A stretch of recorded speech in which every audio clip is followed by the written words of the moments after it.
वंदे वंदे। इस प्रशाल में उपस्थित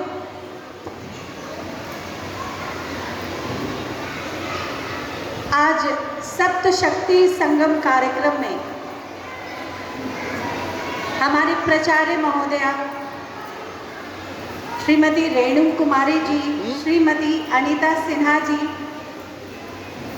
अभी अभी बहनों के द्वारा जो अनुभव कथन हुए, श्रीमती अदिति कारवा जी, श्रीमती कविता पाठक जी, सुश्री साक्षी कुमारी, डॉक्टर विभा झा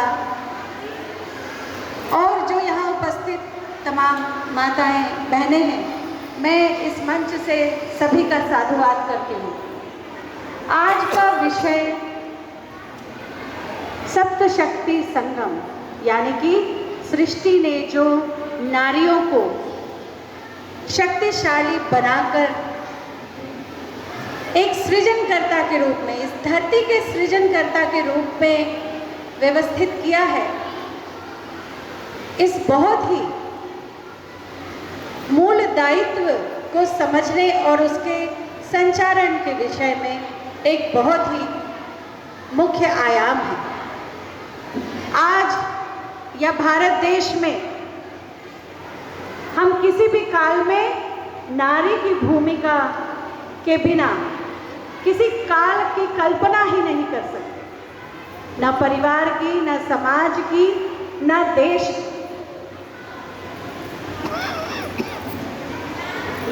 भारत की भूमि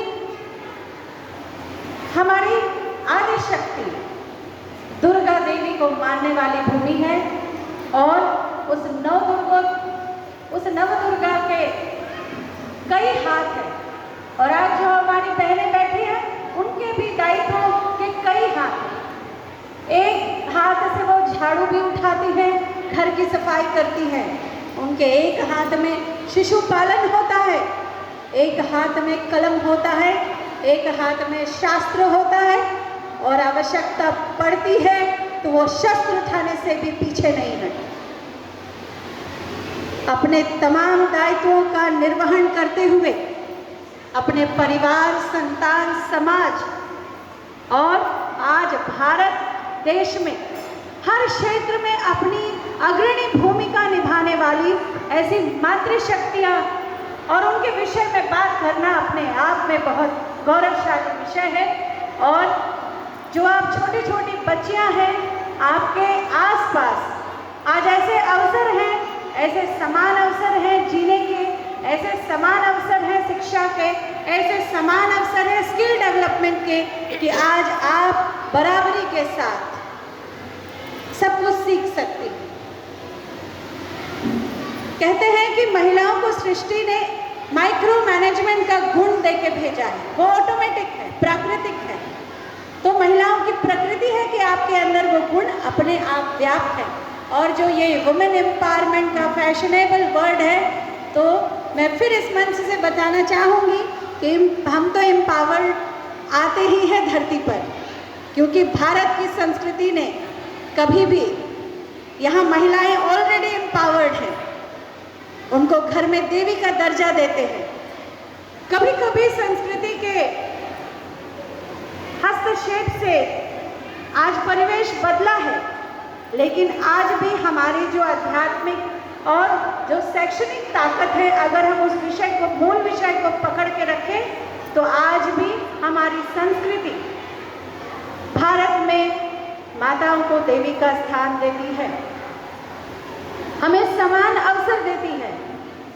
लेकिन बहनों और बच्चियों, आज ज़रूरत है कि हम अपने स्वास्थ्य और शिक्षा का आजीवन ध्यान रखें। हमारे कंधे पर परिवार की, समाज की, देश की, अपने बच्चों की बहुत बड़ी जिम्मेदारी होती है। तो आपका शारीरिक स्वास्थ्य, आपका मानसिक स्वास्थ्य बहुत उत्तम हो, इस पर आपको विशेष कार्य करना है।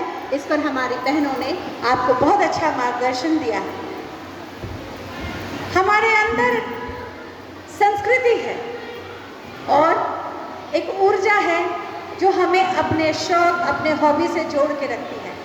तो एक मानसिक स्वास्थ्य को अच्छा रखने के लिए ज़रूरी है कि योग के साथ साथ, खान पान के साथ साथ आप अपने जो रुचि का विषय है उसे ज़रूर जिए। ये ज़रूरी है अपने जीवन में सकारात्मकता बनाए रखने के लिए, क्योंकि हम महिलाएं सुबह से बच्चों का टिफ़िन और जितने भी कार्यभार होते हैं, अगर हम नौकरी करते हैं तो वहाँ के कार्यभार लेते हुए कभी कभी हम स्वयं को भूल जाते हैं, क्योंकि हम दोहरी भूमिका में होते हैं।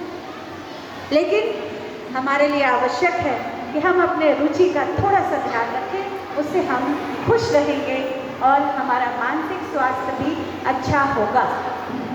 इसके लिए आवश्यक है कि आप अपने रुचि के साथ आजीवन जुड़े हुए रहें।